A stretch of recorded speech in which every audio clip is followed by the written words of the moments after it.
and I'm going to answer some of the questions that you might have.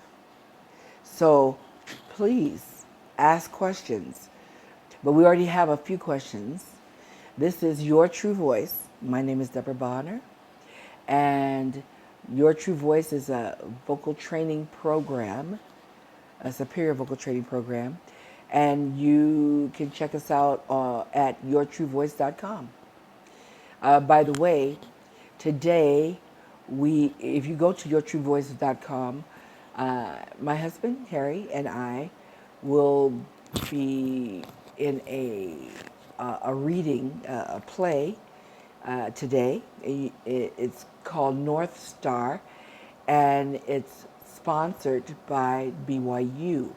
It's the first black play that I understand that BYU has done, and it's an award-winning writer, and she's also the director. I can't think of her name right now, but go to yourtruevoice.com. It's about the 60s, during the 60s, and it's an intimate setting where the family talks about, this is during Dr. Martin Luther King and the March, Montgomery, and the sit-ins and all that. And it's a reading. And I'm grandma. And then there's a little 12-year-old girl named Aurelia who wants to be a part of the protest and the march. And so the mom doesn't want her to do it because she doesn't want her hurt. It's really quite informative and exciting. So it is. We open today, and it shows today, tomorrow, and Saturday. So go to yourtruevoice.com, and you'll be able to see it. I think you'll like it. This is my first time ever doing a reading, so I hope I do grandma well. Okay, and the reason, and we're in conjunction with this production, Your True Voice, because it's about finding your voice. And this is a human thing. This is a universal thing. We need to find our voice and be able to speak with confidence and joy and love, because we're all connected. We're all sisters and brothers, children of our Father in heaven. And so I think, and that's why we are working with BYU to put this play on. I think you'll really like it, okay? So now we're going to go back to questions about the voice.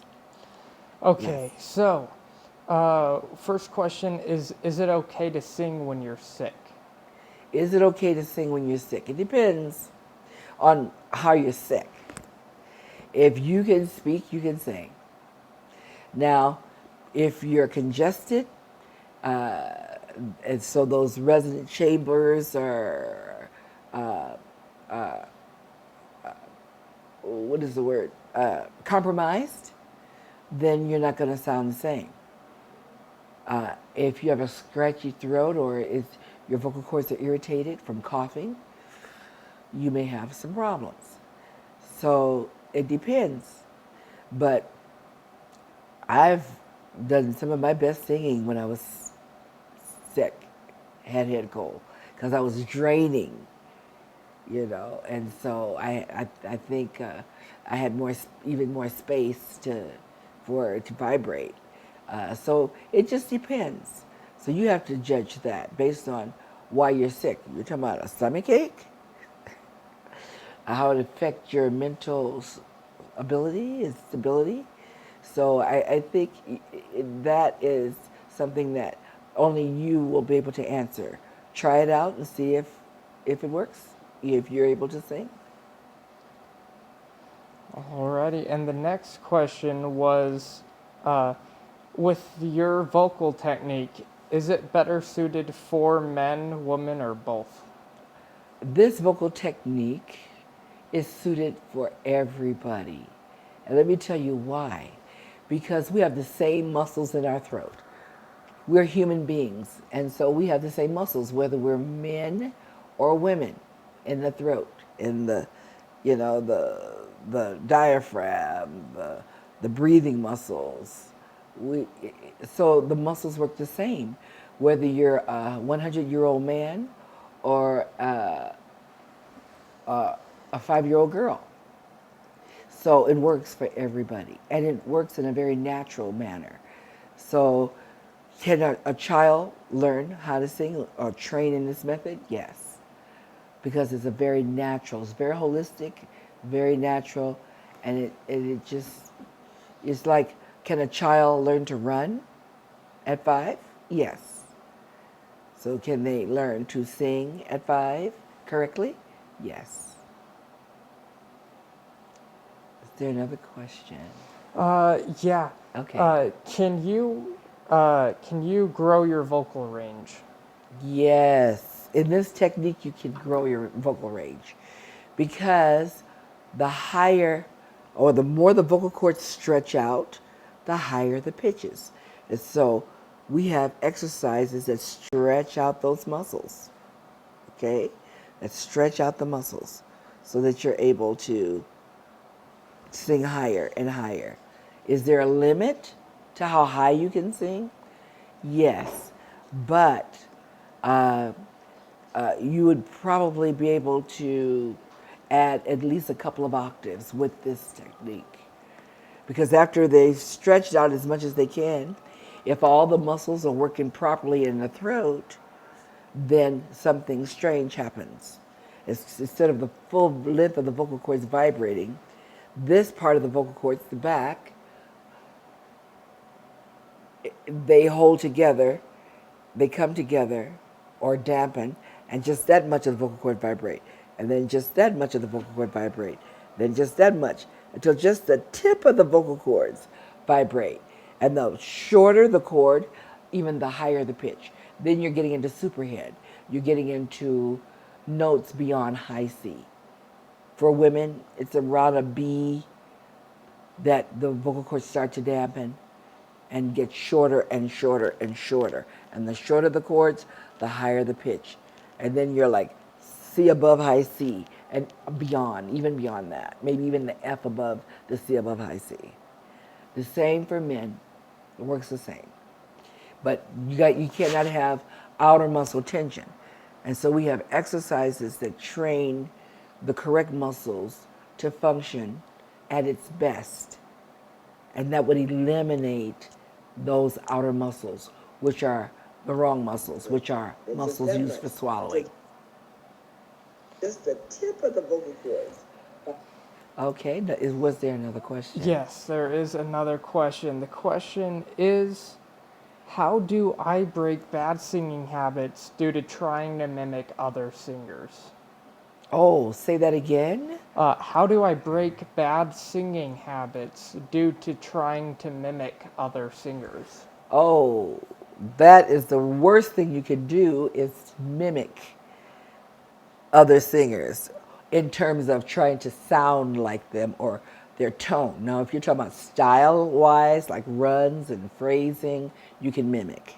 But when you're trying to get a sound like somebody, like you're trying to sound like Elvis Presley, or you're trying to sound like Michael Jackson, or you're trying to sound like Josh Groban, that's where you have the problem. Because you have to manipulate the muscles. You have to change the functionality of your singing apparatus in order to get that sound. And when you're not doing it naturally, then those outer muscles will come and try to help you get that sound. And you don't want to use outer muscles at all. Muscles outside your larynx. You want to use the muscles inside the larynx. And so I did make this statement before.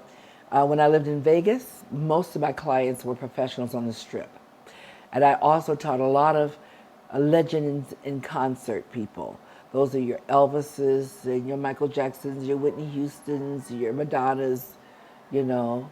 And they had to sound like and look like the artist. Now, some of them already had a similar sound and they kind of look like the person. But when you're having to go off your natural voice pattern of how you just speak in pitch, if it sounds different, they had to alter that in order to make the sound of that person. So this is what I did. I just trained their muscles to work properly. Because a lot of them would get hoarse and they would have to not be the Michael Jackson or the Elvises after a while because they destroyed their voices trying to manipulate their muscles in order to produce the tone. So I just trained in their natural voice, and I told them to now.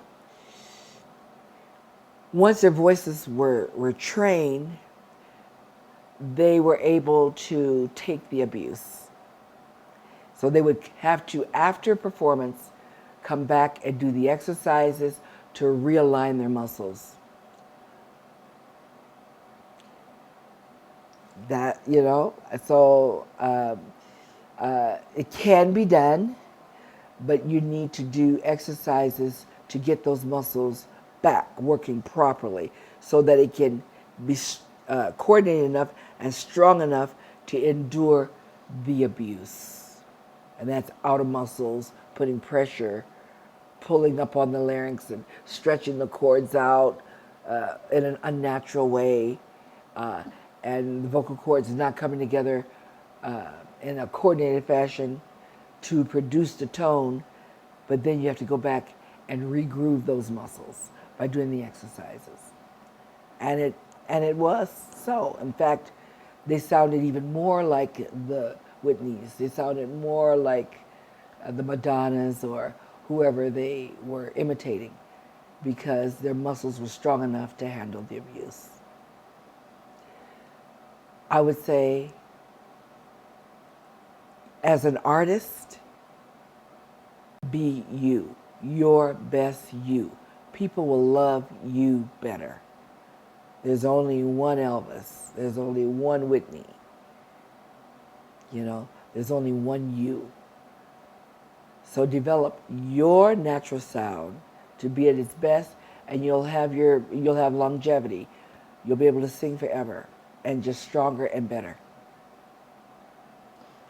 All right, and now we've got another question. Okay. Why do I sound better in my own head when I sing than when I listen to a recording of myself play back? Well, that's because you're hearing yourself from your inner ear. What you sound, when you sing, what you're hearing is not totally what everybody else is hearing. That's why in a recording you sound different than when you sing. Now, when you sing in a mic, it's being amplified. So you're hearing it's from the inner ear, and you're also hearing it from out here. And that is why. So in this technique, it's vocal correctness, musculature correctness before sound. So you don't worry about what you sound like. What does it feel like in your throat? If it feels like nothing when you sing, and it's all connected, and you have no obstructions, you have no breaks and cracks, and it's easy, that's what you go by. Am I singing correctly? That is your sound. And then you learn to love your natural sound.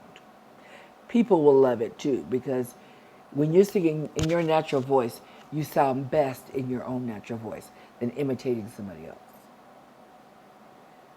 But you just have to trust and love what you're hearing. All right, we've got another question. Okay. Oh, I'm so glad. Keep the questions coming. Can damage done to the voice from bad vocal technique be undone? Yes.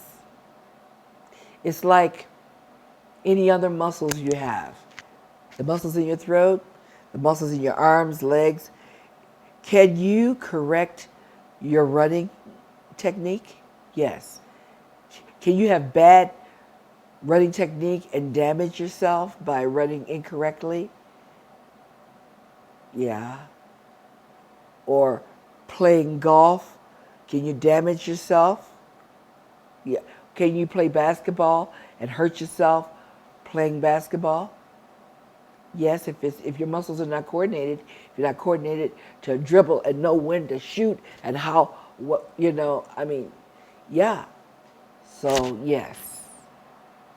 So with bad technique, all you need to do is have some exercises that will put those muscles in its natural state and to begin then to develop those muscles in a natural order. In fact, I've even gotten rid of nodes and nodules. People who have been so damaged where they can hardly talk and had nodes and nodules. And they've come to me, and through the exercises, and I think it was 7 weeks, one girl was able to eliminate her nodules. She had nodules on her vocal cords. She came to me because she heard about me. She came from Arizona. I lived in New York. She flew in one summer, stayed with me the whole summer. And I do that also, where people can fly in, live with me, and I work with them during maybe a 4-week period or a 7-week period. And so I trained her muscles to work properly 4 times a day, 15 minutes at a time, because it's about muscle memory. It's about getting those muscles working properly and repeating it over and over and over again. Maybe 4 hours apart, 3 or 4 hours apart, to get those muscles to start coming together in a coordinated fashion. So how was she able to get rid of the nodules? Now, this is what I think, just based on knowing the anatomy and it happening. Like I said, the more the vocal cords stretch, the higher the pitch. So, of course, initially she didn't have much range anymore, but we just continued to do certain exercises that stretch the vocal cords out, and then certain exercises that got the vocal cords to come together in a coordinated fashion. And if you can think of, if you have a pus bump on your flesh, if you stretch that muscle, that pus bump is going to pop up. You're going to see it. It's going to be more pronounced. And then with the vocal cords vibrating, and you got this pus bump on your vocal cords, and it's being stretched, they're going to pop up. And I think just by it coming together in a coordinated fashion, it just massaged that nodule until it dissipated, because it didn't have outside muscles that was putting pressure on it and getting it to slap together. Because that is why you have the nodule in the first place. It's because your larynx have gone up, and your body is thinking you're in the swallowing mode. So those outer muscles are also massaging the food down the esophagus. So they're putting pressure against the esophagus, which is the pipe behind the trachea, which is your windpipe. You got your food pipe in the back, and then you got your windpipe. And if you got muscles try to massage the food down, there's putting pressure also on your larynx, which houses your vocal cords. So then your vocal cords have to force themselves open, and they slap shut. They get sore, and you keep singing like that, they get bruised, they get a pus bump. And the pus bump gets harder and harder, and that's a nodule. But a polyp is a soft pus bump.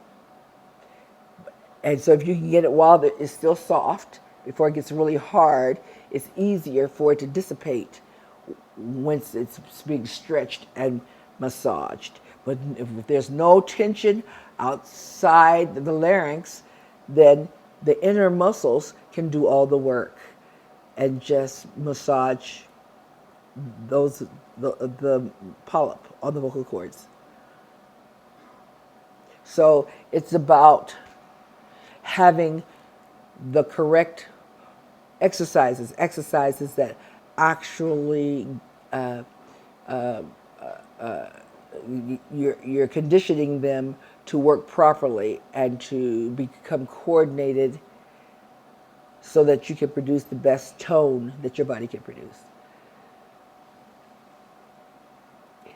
Is there another question? Not yet. Okay. We're waiting on some questions right Okay. Well, good. So, tell me, how has this been for you? Is this a good thing? We have a product, like I said, yourtruevoice.com. I finished my book, and it's being copyrighted. It's in the process of being copyrighted, so we can put it online. And it's 50 years of my experience and my expertise and the knowledge that I've learned from the top vocal coaches in the world. Two of the top. Richard Miller, who was considered the #1 voice teacher in the world. I was his associate for 9 years. And then Seth Riggs, who taught Michael Jackson and almost all the stars back in the day. Now, Richard Miller has passed on, and I understand Seth Riggs now is going to all the opera houses that Richard used to go to. And he's working now with classical people. A lot of people thought that Seth Riggs was not a good or true technique because he taught pop singers. But what he did is that he was able to come up with exercises that could train your muscles to do what it's meant to do, so you can sing pop, Broadway, gospel, country, hard rock, classical. You can sing it all. And that's who I was an associate in association with for over 30 years. And I was his associate for 20. And so this technique, I would say, if it's not the best, it's just about. I'm really being very humble about it. Well, Jesus says I am, right? And the only way you can make it to the Father is by me. Was he being proud? No, he was just stating a fact. So, stating a fact, I think I probably am one of the best, if not the best, voice teacher in the world. Because I train with the best in the world, and I know what they knew, plus from my experience, my 50 years of teaching. So, please do take advantage of Your True Voice. I have a program, an online program, the Foundation of Singing.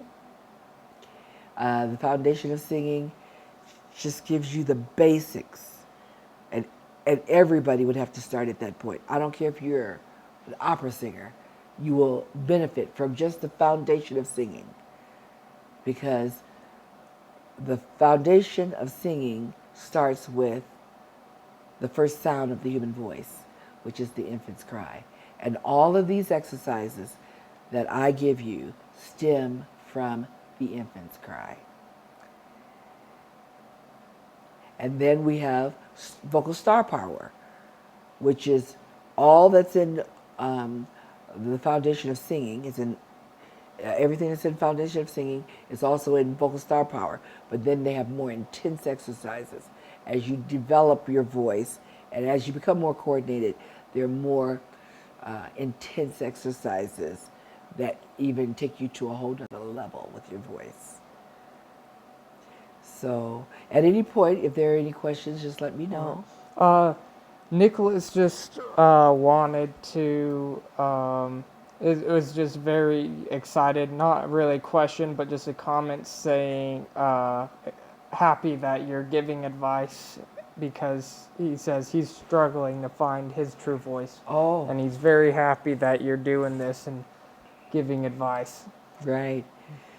And let me tell you what this technique also does. What I have found in the 50 years I've been teaching. By finding your voice, you know, you've heard it said, if I could just find my voice, this helps you find your voice. Know who you are. I think it must be, it's therapy. It's because as you train your voice to become more natural and to become stronger, you become stronger. You become more solid. Your voice even changes. From maybe if, you know, you're used to working with little kids and you have this voice, it shifts to a voice like this, more solid, because it's who you are, the essence of you, who you truly are. You become more solid, you become more direct, you become more powerful as a person. So this is what I tell my students, that as you train, not only will your voice change, but you're going to change too, because you're going to be more confident. And so you have to be really, really careful that you stay kind or that you become kinder, because your voice is going to have presence and it may become a little intimidating to talk with people that have known you forever, like your husband, where you used to you may have said, "Honey, will you close the door?" You might say, "Honey, will you close the door?" And he'll say, "Well, you didn't have to yell at me." And you weren't yelling, you were just speaking in your natural voice because you've trained those muscles. And people will look at you differently, they will speak to you differently, respond to you differently, because, and with respect, because your voice will be more solid. All right. Well, we are also closing in here on half an hour. So, Oh, okay. Was there any other last question? It does not. So I would say to you, please talk to your friends. Next week, 9 o'clock, I will be here, ready to take your questions. Okay? And we may speak to another aspect of voice also. But think of some of the questions that you have about the voice, and do check out yourtruevoice.com. Love you. See you next week.